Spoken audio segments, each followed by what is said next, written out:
Let's go meet up with the group! Paimon's really looking forward to today's story.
Try and stop me!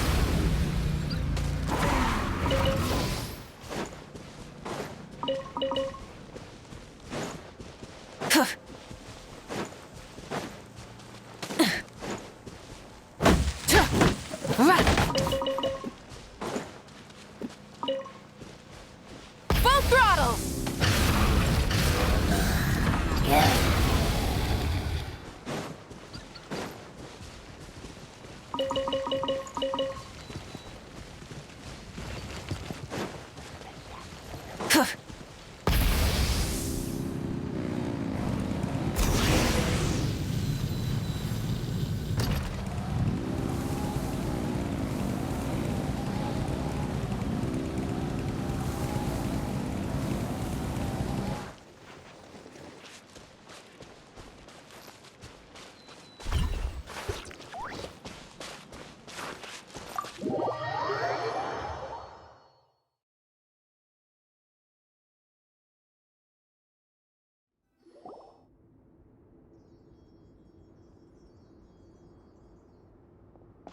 Looks like everyone's here.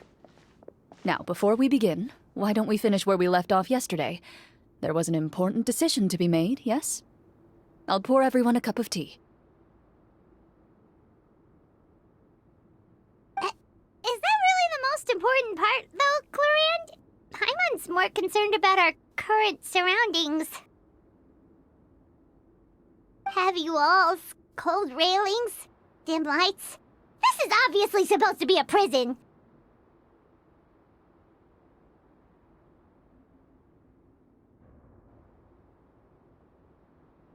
I admire the work put into the set. Still, it's obvious the scriptwriter has never paid a visit to the fortress of Meripede. So the set is going to be a part of the script? Unfortunately, that is something I can neither confirm nor deny.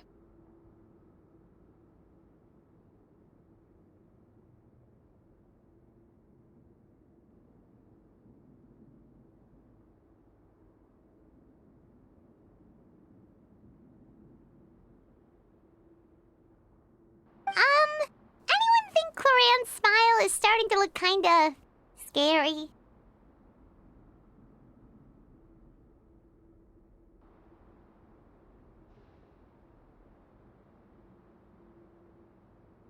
Well, whatever happens, we'll just have to push on. But first, we should really figure out what to do with this treasure.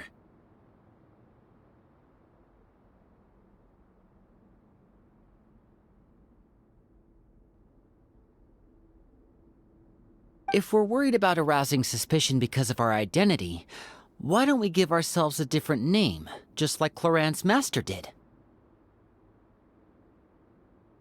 Yeah, it might be better to keep a low profile. As long as we're helping people, it doesn't matter who we are or what we're called.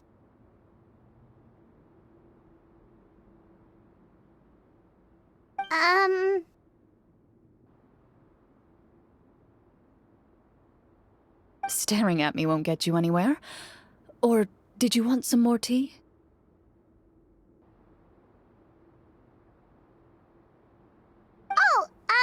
Paimon's good. Thanks.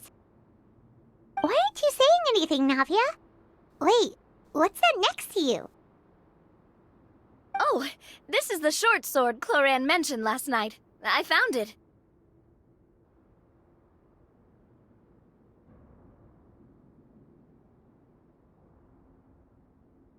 Huh.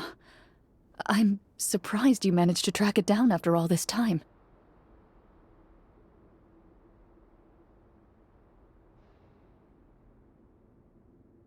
Well, I made sure to take good care of it, considering the circumstances in which you gave it to me. Of course I had to keep it safe. Anyway, where were we? Oh, right. I was just thinking about all the potential ways for us to break out of prison.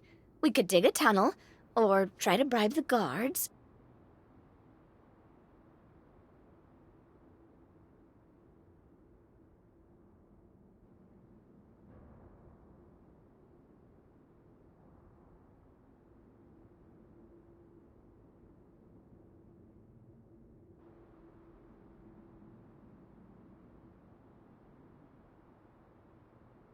Wait, we haven't been thrown into prison yet, have we?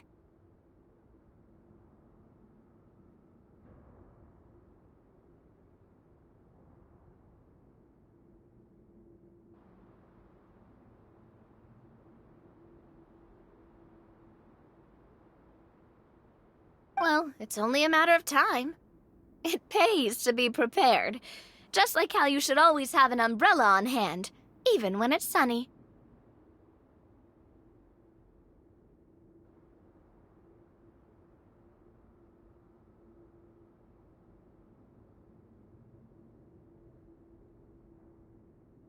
Alright, Paimon's made up her mind. Let's just give the treasure away.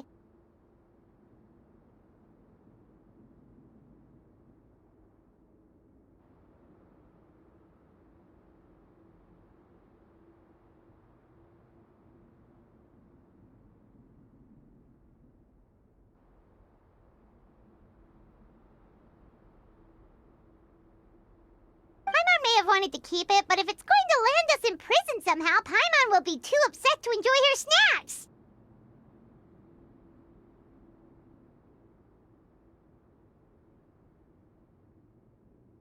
So, you reached an agreement?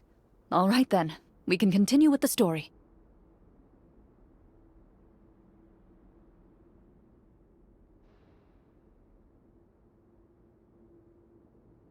Oh, and we'll collect all the scattered pieces of treasure on the ground as well.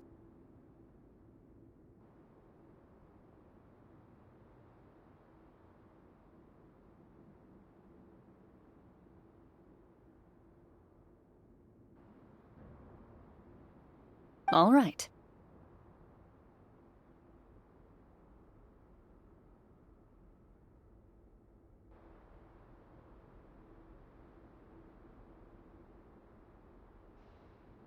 You collect the treasure and make your way back to the capital with your bag of loot in hand.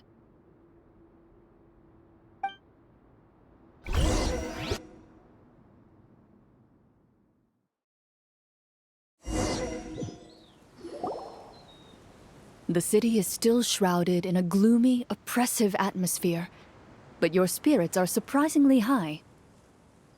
In places where sunlight struggles to reach, you generously share your wealth with the children, the elderly, and the poor in urgent need of help.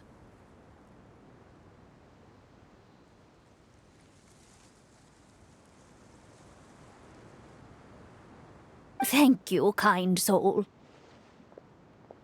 The elderly woman's look of gratitude follows you as you walk away, her eyes never leaving your back until you move entirely out of sight. However, there's still quite a bit of Mora remaining. It appears you haven't made much progress. She's probably trying to tell us to speed this up. We need to hurry up so we can address the sorcerer problem.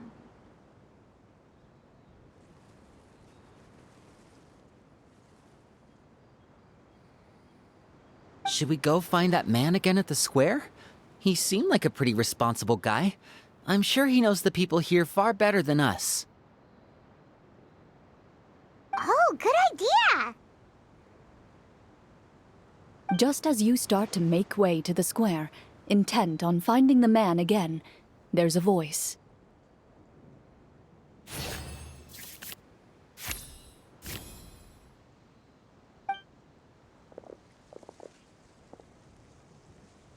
Please wait, distinguished guests.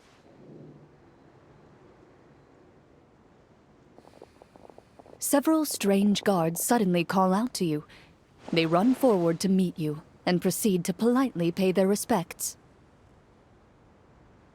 Greetings, gentlemen.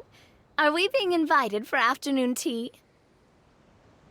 Surely you jest, my lady. That would not be our place. It is His Excellency the King who requests to meet with you. Please come with us.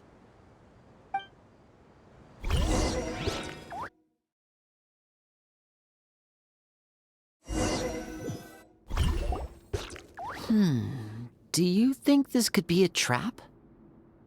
Well, we have to investigate the court at some point, right? Meeting the king himself would be a fantastic opportunity to do that. I say we go for it. If something happens, we'll just turn the whole place upside down.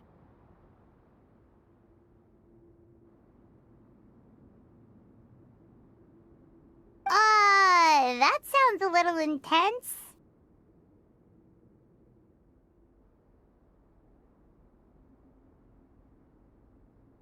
After a quick discussion, you nod to the guards and agree to follow. They lead you all the way to the audience hall of the palace.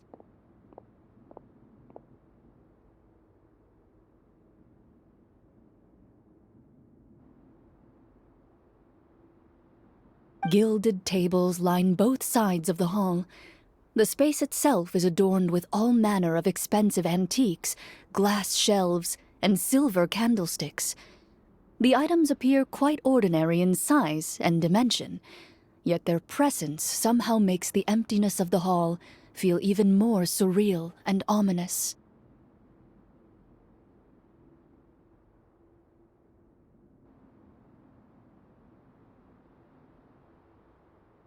Wow, it's so luxurious!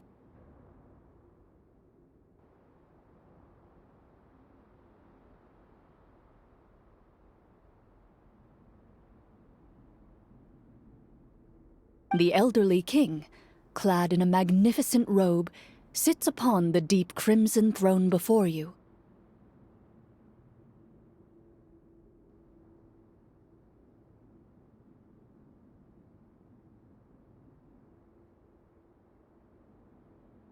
He wears above his head a majestic crown, with a gemstone the size of a bird's egg set right at the very front. As you observe it, you see a complex pattern of light reflect off its surface.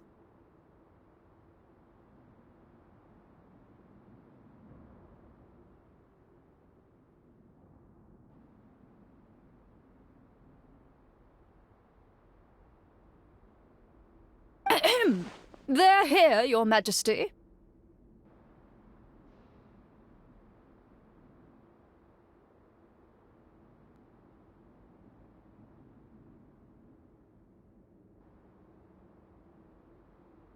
A man dressed in dark clothes, likely a minister, shields his mouth with his hands and bends down to whisper a few words to the king.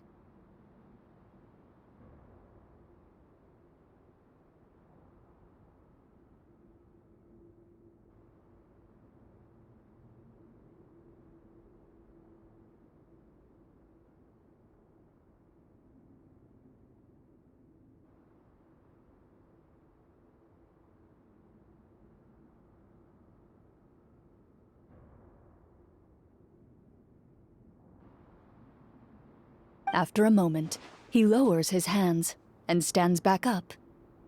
His gaze shifts to fixate on your group, but he does not move from his place at the king's side. The king does not appear entirely aware of his surroundings. The man by his side, though. We should keep a close eye on him.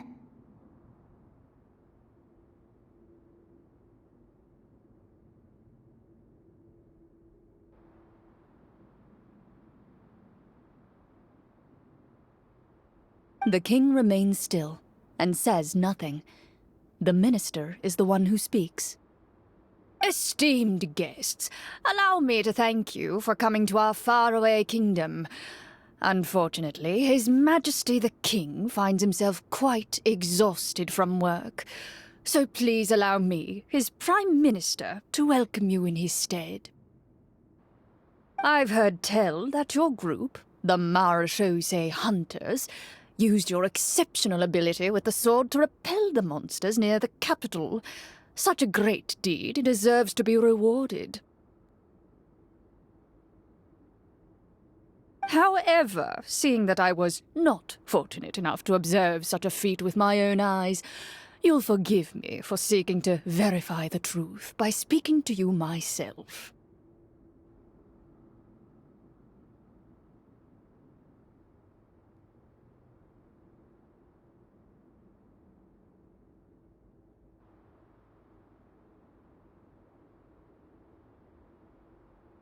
Well, we've got nothing to hide.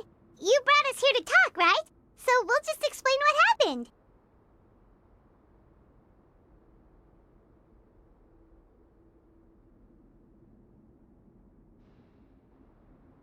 The golem's blades were so powerful, they could cut down trees in a single swipe. It took a lot of effort to defeat them, even for trained swordsmen like us.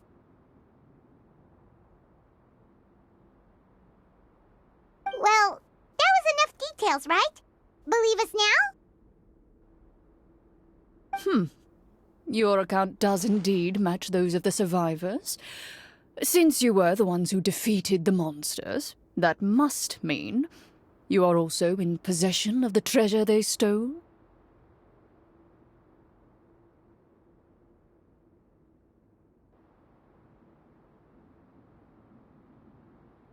Well, we did take the treasure, but...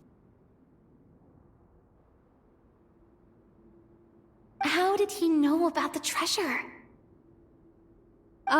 Then I must ask that you return it at once. It belongs to the kingdom. Wait, but didn't you just say that our great deed deserved a reward? Shouldn't the treasure be considered a part of that? Yes, that was indeed what I said. But you seem to have forgotten a very important distinction.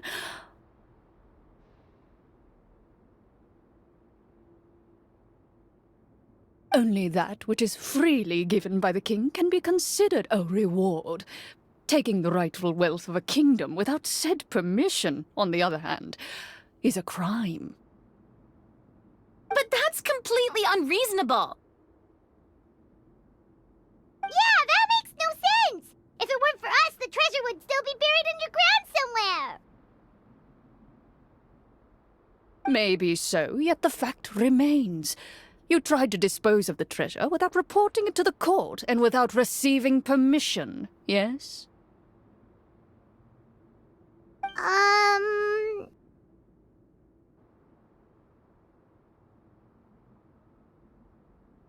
What, no answer?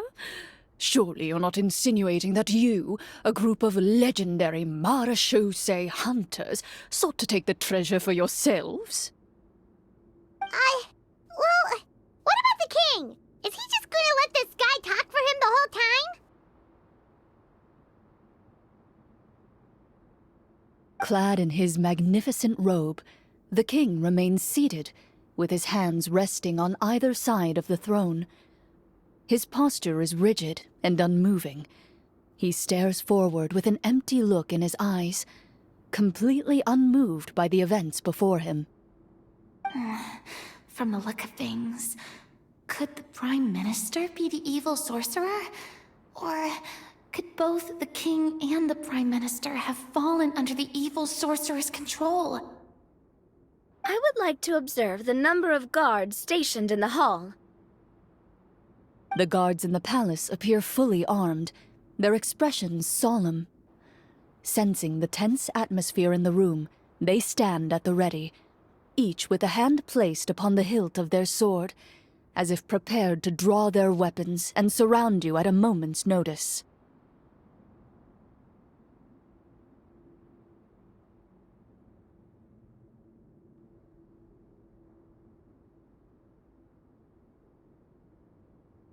Well, there goes my plan to turn the whole place upside down, I guess.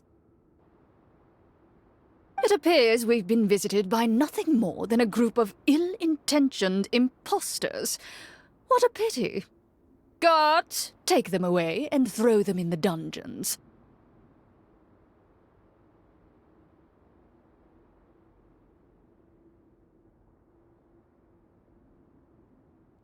Before I decide your fate, however, I must first determine whether you have any accomplices outside the court.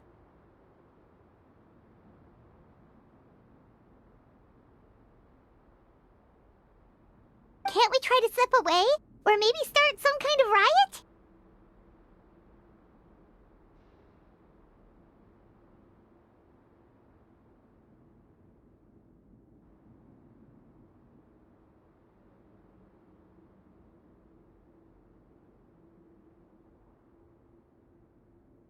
But if we try to fight the guards right now...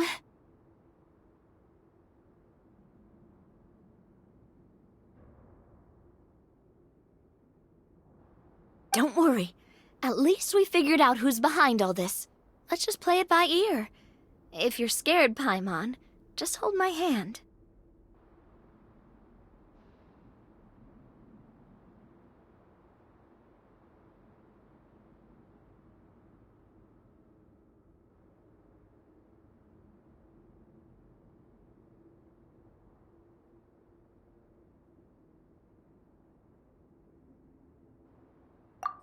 Thanks, you guys.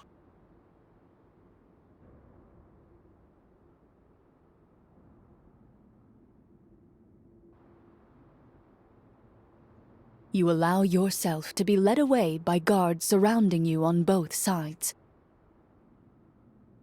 It's only when you begin to feel drops of water falling from the dungeon ceiling and smell the stench of death and decay all around you that you finally realize you've stepped into a completely different world.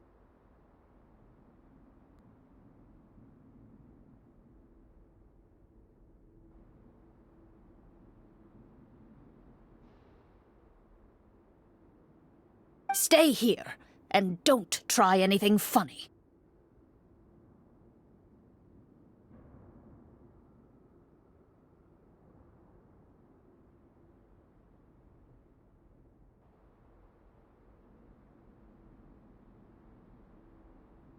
The guards lock the cell door and leave without looking back.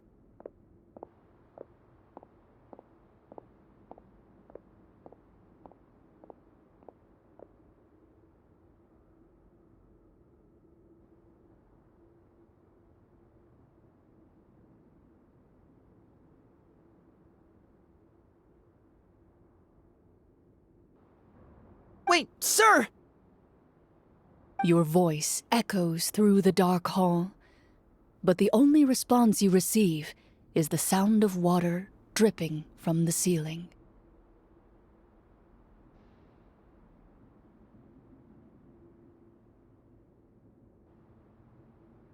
No! What should we do now? Carve out a new path of fate with our own two hands, of course. I draw my weapon.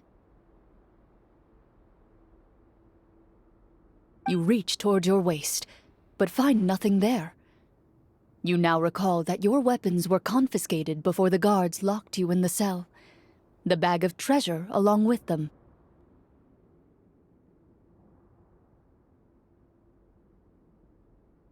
What about that knife I hid in my boot? When did you hide it in there? When I was thinking about digging a tunnel. Rejected. You failed to inform the GM of this course of action. Moreover, the guards would have conducted a thorough search before throwing you in prison.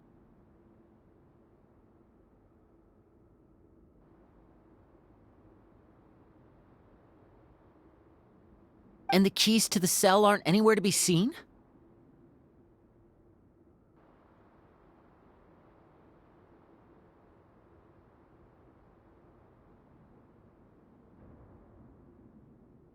Correct. You don't even feel a lock hole on the cell door.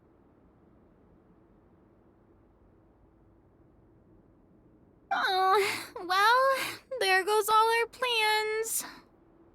Indeed. Huh? Why are you the one saying indeed? Because that statement holds true for me as well. This is where the script ends. What? But that's a terrible ending! Generally speaking, this should be the point where the scriptwriter gives the players some kind of hint, or gives the GM some kind of code for how to move forward.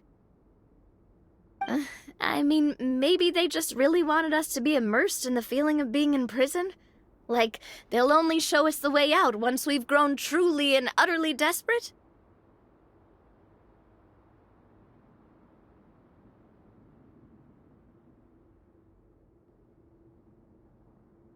That is a possibility. If only there were desserts and tea in real prison. Oh, wait, guess that's kind of how the Fortress of Meripede works if you're lucky. Oh, before I forget, Navia, the short sword you had with you earlier.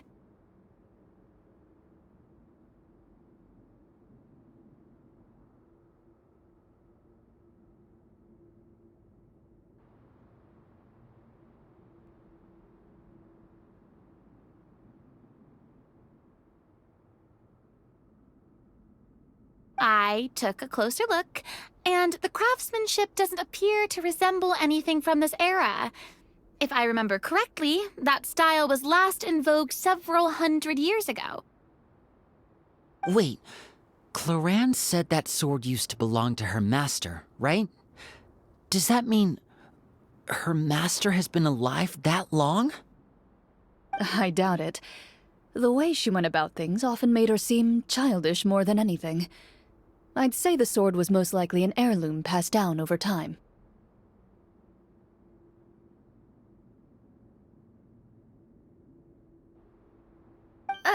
Hang on. A precious heirloom passed down to you by your master. And you gave it to me just like that? You weren't worried I might lose it? Master left many things to me when she disappeared. There was the sword, an old key, and a good amount of junk she probably just didn't want to take with her. I gave you the sword back then, because I didn't want our friendship to end. Wait, when did this happen exactly?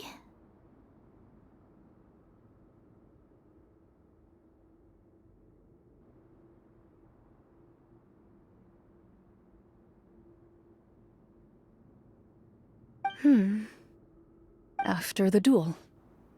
Between Mr. Callis and myself. Before that, Clorinde would have meals with us and even stay over at the Spina some days. She was on great terms with Papa as well. After the duel, though, there was a period of time where we simply didn't know how to face each other. She entrusted this sword to me, and never came back.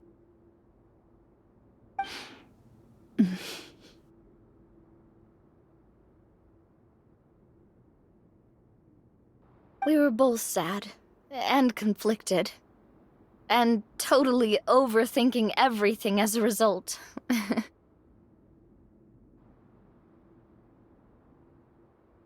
Whenever I looked at this sword, I couldn't help but wonder. If Miss Petronia had never introduced us to each other at that picnic, maybe part of the sadness I was feeling could have been avoided.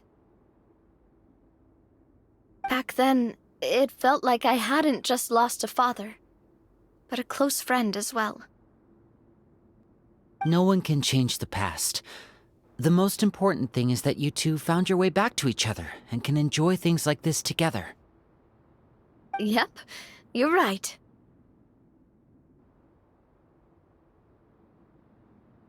I'm sorry, you two. I didn't mean to bring up any sad memories. Think nothing of it. No one here is at fault.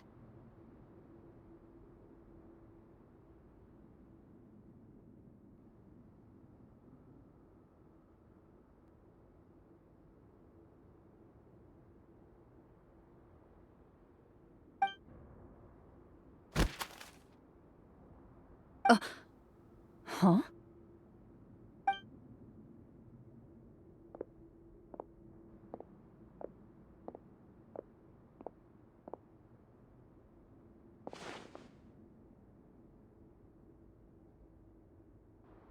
Oh, looks like the next part of our script is here. Perfect timing. The situation was really starting to get desperate. And not just because of the prison thing. From Claren's face, Paimon really can't tell if it's good news or bad news.